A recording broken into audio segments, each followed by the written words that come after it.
Aujourd'hui, on répond aux grandes questions de finances perso sur Reddit. Une personne a perdu la plupart de ses économies en tradant des actions. Elle en a tiré une leçon difficile. J'ai donc passé 7 ans de ma vie à apprendre à faire tout ça. Nous sommes ici aujourd'hui avec Ryan qui a 17 ans. Il investit depuis l'âge de 11 ans. Et même si je m'en suis plutôt bien sorti, je pense que c'est la plus grande façon de tout perdre. Les investisseurs professionnels travaillent jour et nuit pour avoir un avantage sur des gens ordinaires comme nous. Si vous travaillez toute la journée, les quelques heures que vous avez pour trouver de bons investissements ne suffisent tout simplement pas à battre ceux qui font ça pour vivre. Investir dans des actions individuelles comporte des gagnants et des perdants, mais un portefeuille d'investissement diversifié échoue rarement. Il vaut toujours mieux s'enrichir lentement.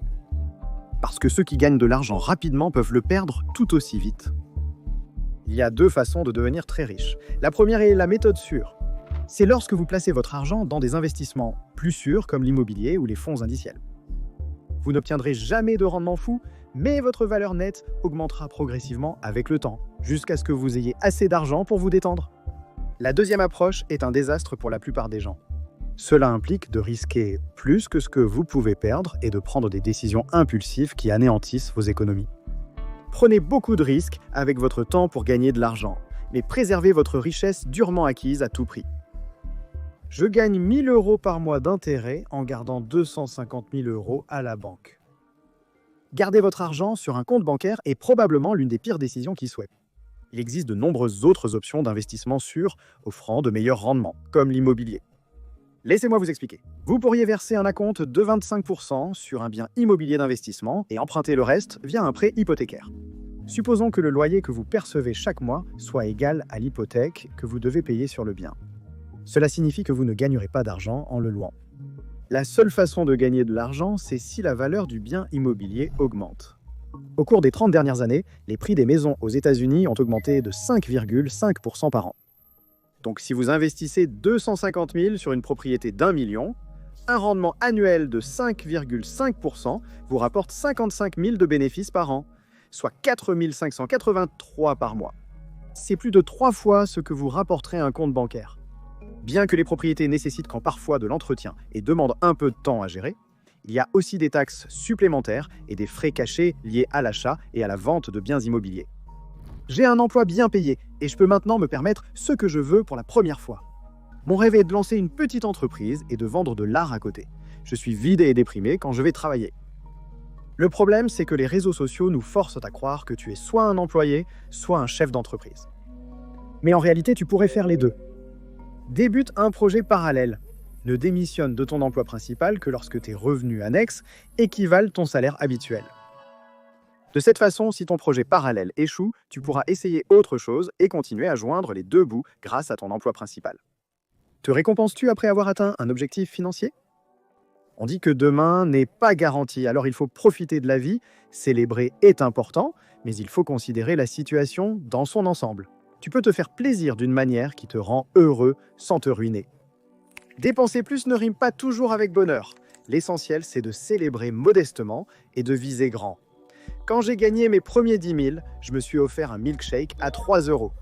Quand j'ai atteint 100 000, je me suis acheté un beau costume pour remplacer celui que je portais depuis des années. C'est à peu près 200 €, mais je vois des gens dépenser sans compter pour des voitures de luxe après leur premier gros salaire. Le problème, c'est que les voitures chères entraînent beaucoup d'entretien. Et si pour une raison quelconque, vos revenus s'assèchent, vous êtes dans le pétrin. Trouvez des moyens peu coûteux de vous faire plaisir. N'oubliez pas, chaque euro économisé est un euro que vous pouvez investir. Je vois sans cesse des gens dire qu'ils travaillent à distance et qu'ils peuvent le faire partout dans le monde. Existe-t-il des emplois en dehors de la tech qui peuvent être exercés à distance ? J'ai travaillé à distance durant 3 ans principalement dans la tech, mais pas en tant que développeur. Je suis un gars des chiffres. Voici quelques emplois réalisables à distance. Devenez d'abord commercial. C'est sûrement le plus simple à réaliser. Vous pouvez être rémunéré pour vos réalisations plutôt que pour votre temps de travail. Être vendeur, c'est essentiellement utiliser votre voix et votre charme pour faire gagner de l'argent aux entreprises. Deuxièmement, vous pouvez aussi être graphiste si vous aimez concevoir des choses et que vous savez utiliser des outils comme Figma et Photoshop. Vous pouvez créer des visuels attrayants pour l'image de marque d'une entreprise, travailler dans le marketing, notamment sur les réseaux sociaux, en trouvant des moyens viraux de promouvoir une entreprise. Ces 3 métiers ne nécessitent pas vraiment de qualification. Vous pouvez apprendre et pratiquer tout cela chez vous. La stratégie que j'ai utilisée, c'est de me concentrer sur une seule chose et de faire du travail gratuit pour les gens jusqu'à ce qu'ils veuillent vous payer des sommes absurdes. J'ai 22 ans et j'ai débuté un nouveau poste il y a 2 mois et demi. Je gagne 63 000 par an et après impôt, mon revenu mensuel est d'environ 4 080. Je vis actuellement chez mes parents, mais j'hésite à déménager parce qu'ici je ne paie pas de loyer. Même si je déménageais maintenant, je pourrais mettre 500 € de côté chaque mois et il me resterait 1 000 € en plus. Si tu peux vivre sans loyer chez tes parents, ne te presse pas de partir. Imagine que tu déménages et commences à économiser 1 500 € par mois. Ça a l'air correct, mais imagine que ta voiture tombe en panne et que tu dois sortir 3 000 $ assez rapidement. Cette seule dépense efface immédiatement 2 mois d'économie. Mais si tu vis sans payer de loyer et que tu économises plus de 4 000 $ par mois, cette même réparation de 3 000 $ ne représente qu'environ 3 semaines d'économie. C'est toujours difficile, modèle mais plus facile à gérer. Vivre chez tes parents peut t'aider à économiser de l'argent plus vite que si tu vivais seul. L'essentiel est d'économiser au maximum pendant que tu vis encore chez tes parents pour te constituer plusieurs mois d'épargne. Je recommanderais d'épargner pendant quelques années selon tes dépenses mensuelles estimées en vivant seul. Par exemple, avec 2 000 $ de dépenses mensuelles, 48 000 serait un bon montant de départ pour partir sereinement, d'après mon expérience professionnelle. J'ai trouvé un moyen de les faire passer à 350 000, mais je n'ai eu qu'une prime de 1 500. Mon ancien patron m'a dit que j'étais trop ambitieux et que je devais être plus réaliste concernant mes attentes salariales. La même entreprise m'a demandé de prendre un autre poste qui était censé venir avec une augmentation après 90 jours. Mais quand le moment est si venu, mon patron a fait comme s'il ne savait pas de quoi je parlais. Après cela, j'ai compris que mon esprit était fait pour l'entrepreneuriat et non pour l'entreprise américaine. Travailler n'est pas seulement une question d'argent, c'est aussi apprendre de chaque expérience, même des mauvaises. Pour être honnête, j'ai eu des patrons comme ça aussi. Mais si tu rêves d'être ton propre patron, des emplois comme celui-ci sont une leçon déguisée. Ils t'apprennent les règles du jeu. Un bon patron encourage les gens à donner le meilleur d'eux-mêmes tout en les faisant sentir appréciés. Un mauvais patron micromanage l'équipe et ne tient pas ses promesses. Les gens ne restent pas là où ils ne sont pas valorisés. Il faut leur donner du respect et un but. Mon premier 9 à 5 a été une expérience très difficile, mais ça m'a appris à continuer quoi qu'il arrive, même sous une pression extrême.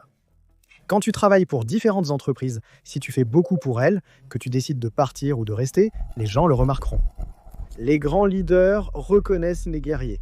J'ai réussi à quitter mon 9 à 5 pour devenir entrepreneur à plein temps.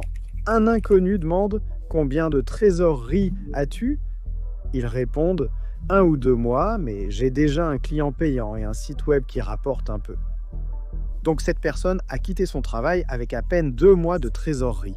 Elle joue à un jeu très dangereux. Si tu envisages d'abandonner un salaire stable, il n'y a que 2 scénarios où cela a du sens. Premièrement, tu as un filet de sécurité décent avec des économies d'au moins 2 à 3 ans. Ça a du sens, donc si ton entreprise échoue, tu as le temps de retrouver un emploi. Ou 2, ton entreprise gagne régulièrement un montant équivalent à ton salaire de travail quotidien. Cela démontre que votre entreprise pourrait le remplacer, voire le surpasser. Avoir un seul client payant ne prouve pas que ton entreprise réussira. Tu as besoin de nombreux clients qui perdent des sommes importantes. Garde tes clients sur le long terme. Si ton unique client payant partait, qu'arriverait-il ? Avec peu de trésorerie et sans plan B, tu serais fichu. S'investir pleinement dans une entreprise est formidable, mais tu dois démontrer son efficacité. Ou au moins avoir assez de temps pour aller jusqu'au bout avant de te lancer. Pour soumettre votre question sur les finances personnelles à Ryan Kia pour une future vidéo, rejoignez son fil Reddit, où tu peux les soumettre de façon anonyme.